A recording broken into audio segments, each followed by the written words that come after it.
आज का क्वेश्चन कुछ ऐसा है, what is effective nuclear charge and screening effect. तो सबसे पहले अगर न्यूक्लियर इफेक्टिव चार्ज को समझना है तो उससे पहले हमें क्या समझना पड़ेगा कि स्क्रीनिंग इफेक्ट क्या होता है। अब स्क्रीनिंग इफेक्ट को हम लोग दूसरी भाषा में बोल सकते हैं शील्डिंग इफेक्ट। और जो स्क्रीनिंग, ठीक है, पहले उसका डेफिनेशन देखते हैं। तो डेफिनेशन क्या है, outermost electron in an atom are attracted to the nucleus and thus at the same time repelled by other innermost electron in the atom is called screening effect or shielding effect। अब हम इसको हम लोग shielding constant भी बोलते हैं, जिसको हम लोग डिनोट सिग्मा से करते हैं।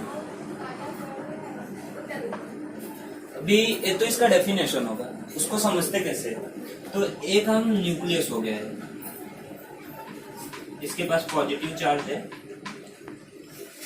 और उसके ऊपर क्या हो गया है, सेल्स हो गए। अब इसमें इलेक्ट्रॉन रहेंगे, इलेक्ट्रॉन।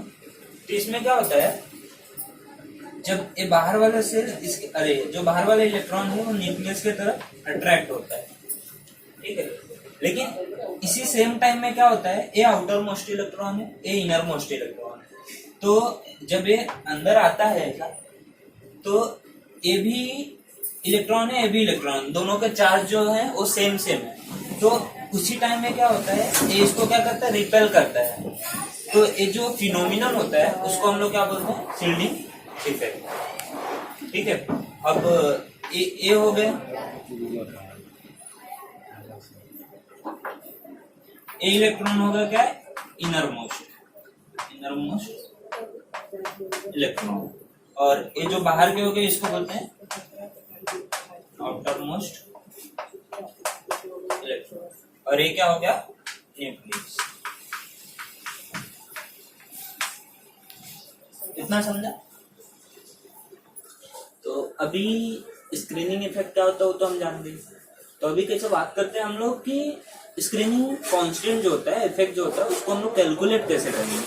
तो उसके कुछ नोट्स हैं। पहला क्या होता है, जो सेल होता है उसका जो लास्ट इलेक्ट्रॉन होता है उसके लिए स्क्रीनिंग कांस्टेंट का वैल्यू कितना होता है, 0।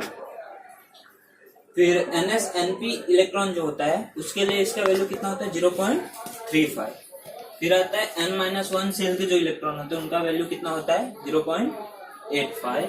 और फॉर रिमेनिंग इलेक्ट्रॉन जो होते हैं, मतलब जो बचे हुए इलेक्ट्रॉन होते हैं, उसका वैल्यू कितना होता है, 1 होता है। तो आइए देखते हैं हम लोग कैसे कैलकुलेट कर सकते हैं क्या, शील्डिंग कांस्टेंट।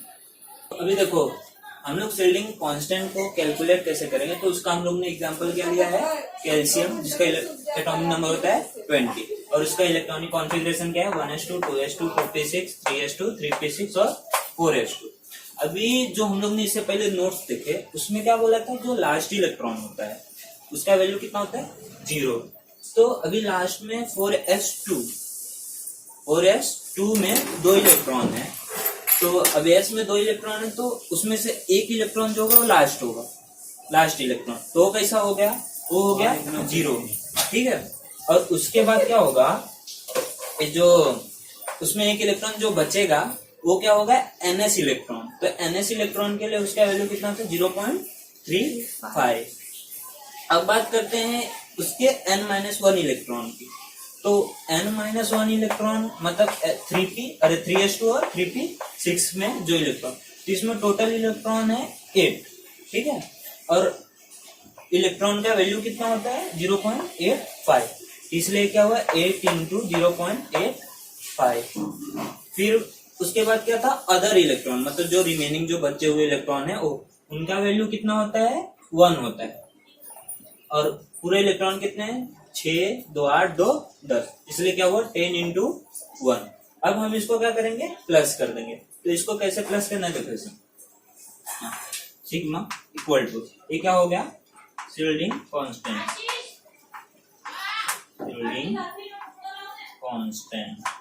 ठीक है। तो सिग्मा इक्वल टू क्या हो जाएगा, 10 × 1 प्लस 8 × 0.85।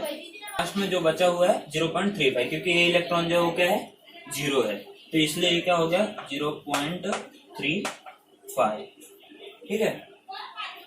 अब अभी क्या करते हैं हम लोग, इसको जोड़ लेते हैं। तो ये टोटल सब टोटल करेंगे तो कुछ 17.15 आएगा। तो ये जो वैल्यू निकला है इसको हम लोग क्या बोलते हैं, सिग्मा, और उसको दूसरे मतलब इसका नाम क्या है, शील्डिंग कांस्टेंट। अब देखते हैं इसका use nuclear effective nuclear charge में क्या है। तो अभी शील्डिंग इफेक्ट की बात करते हैं हम लोग इफेक्टिव न्यूक्लियर चार्ज का, और स्क्रीनिंग इफेक्ट या शील्डिंग इफेक्ट, उसका यूज क्या है इफेक्टिव न्यूक्लियर चार्ज में। तो सबसे पहले इफेक्टिव न्यूक्लियर चार्ज क्या है। इफेक्टिव न्यूक्लियर चार्ज मतलब अट्रैक्शन माइनस रिपल्सन।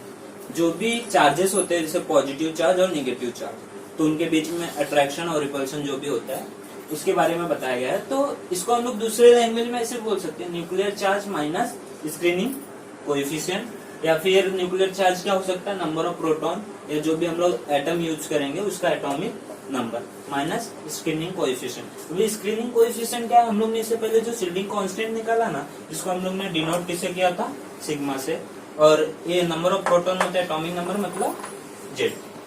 ठीक है।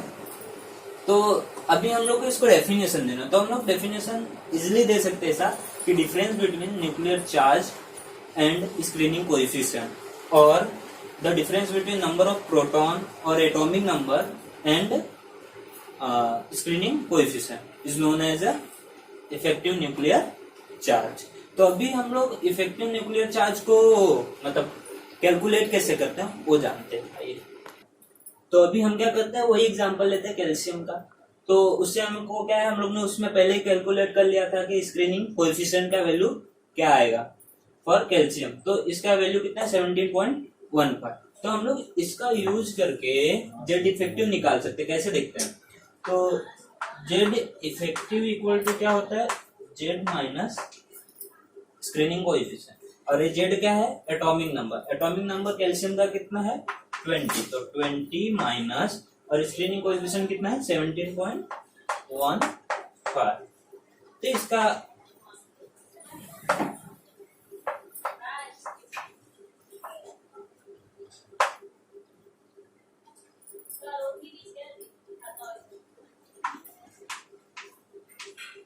तो अभी जिसे देखो हम लोग ने अभी क्या कर लिया है, जेड इफेक्टिव को कैलकुलेट कर लिया, उसका वैल्यू कितना है, 2.8।